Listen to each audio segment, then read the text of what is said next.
Saudi Arabia said Monday that Iranian weapons were used in aerial strikes over the weekend that interrupted much of the kingdom's oil production, and that the attacks were not launched from Yemen, home of the Houthi rebel faction that has claimed responsibility for them. The claims, made without supporting evidence, appeared to move the Saudis closer to directly blaming Iran, a chief ally of the Houthis, for the attacks on Saturday, which have heightened tensions between Iran and the United States, raising fears of a wider armed conflict.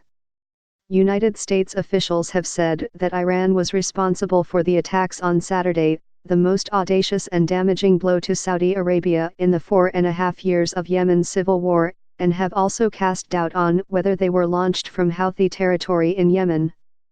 Iran has denied any involvement. The Americans offered no evidence of Iranian involvement beyond satellite photos of the damage, whose meaning was unclear, and they did not say who was directly involved in carrying out the strikes or from where they were launched. The Trump administration has previously blamed Iran for the actions of the Houthis, and United Nations experts say that Iran has supplied the group with drones and missiles that have greatly expanded its offensive capacity. President Trump on Monday took to Twitter to suggest that Tehran could not be believed, reminding his followers of Iran's downing of a United States surveillance drone in June. Iran's version of events was a very big lie, he wrote. Now they say that they had nothing to do with the attack on Saudi Arabia. We'll see. The Saudi claims came from Colonel Turki al-Malki, spokesman for the Saudi-led coalition fighting the Houthis in Yemen, at a news conference in Riyadh.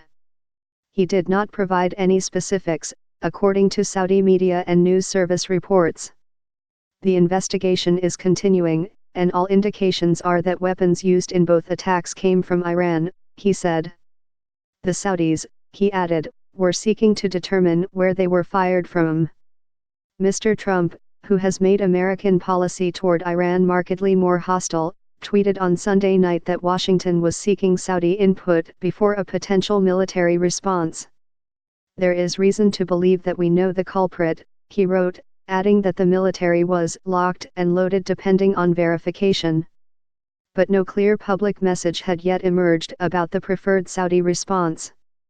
Prominent supporters of the monarchy have portrayed the strikes as an assault on the world and its energy markets, not just Saudi Arabia, or have even talked of revenge. What is required is nothing more than the destruction of Iran's oil installations, and if there is a capacity, nuclear facilities and military bases as well, argued Turki al-Hamid, a prominent Saudi political analyst and novelist. But other social media accounts known for pro-government propaganda argued for patience, saying that wisdom favors choosing the right time and means to respond. Mohammed al-Yahya, editor-in-chief of the English website of the Saudi-owned Al Arabiya news channel, emphasized that the rulers of the kingdom were deliberating carefully. The attacks show that Iranians are feeling the pain of the Trump administration's sweeping sanctions, and they are more likely to take risks like the one they took recently, he said. A conventional military response must only be embarked upon with the utmost care in terms of the legality and consequences, after looking at all the other alternatives, he added. If there is a military conflict, Iran will inevitably be the biggest loser, but the reality is that everybody will lose. A conventional war will take its toll on everyone. The Houthis insisted on Monday that they had carried out the strikes using drones, while threatening more, although they made no reference to whether Iranian equipment or training played a role. A spokesman for the Houthi military, Brigadier General Yahya Saree, warned companies and foreigners not to be present in the factories that were hit by our strikes because we may target them again at any moment, Al Masirah, the Houthi news organization, reported on Monday. The Houthis can strike at will anywhere in Saudi Arabia, he said, and their actions against the kingdom will expand and be more painful. Saudi Arabia is leading the coalition that is fighting the Houthis in Yemen, waging a bombing campaign that has killed thousands, many of them civilians. The war there is considered the world's greatest humanitarian crisis of recent years, displacing millions of people and leaving millions more at risk of starvation. The Houthis claimed to have used 10 drones in the Saturday attack. American officials said that there were 17 points of impact. The rebel group has launched missile and drone attacks into Saudi territory before, but never anything on that scale, or against such vital targets, or so deep into the kingdom, some 500 miles from Yemeni territory.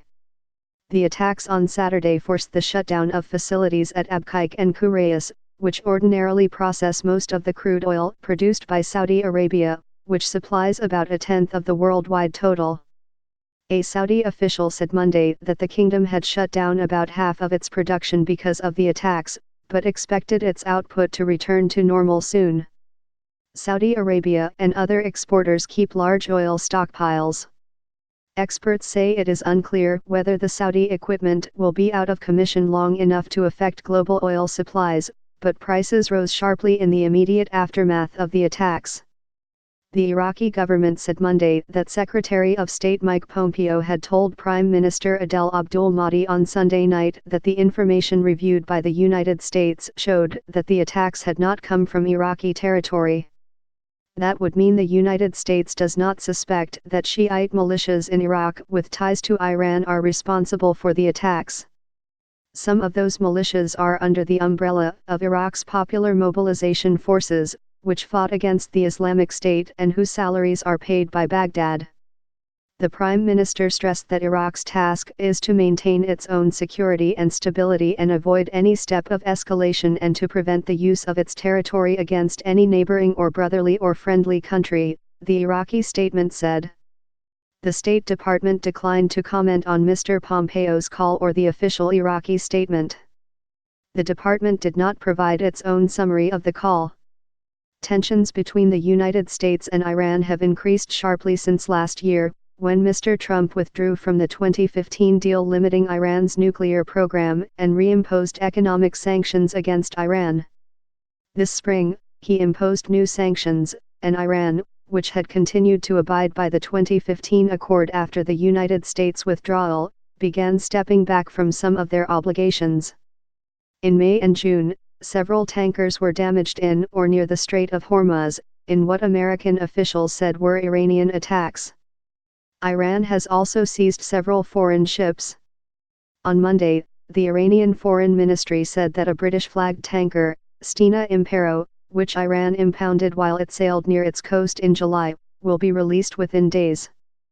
Iran took the ship after British and Gibraltar forces seized an Iranian tanker, which was released last month after more than 6 weeks' detention.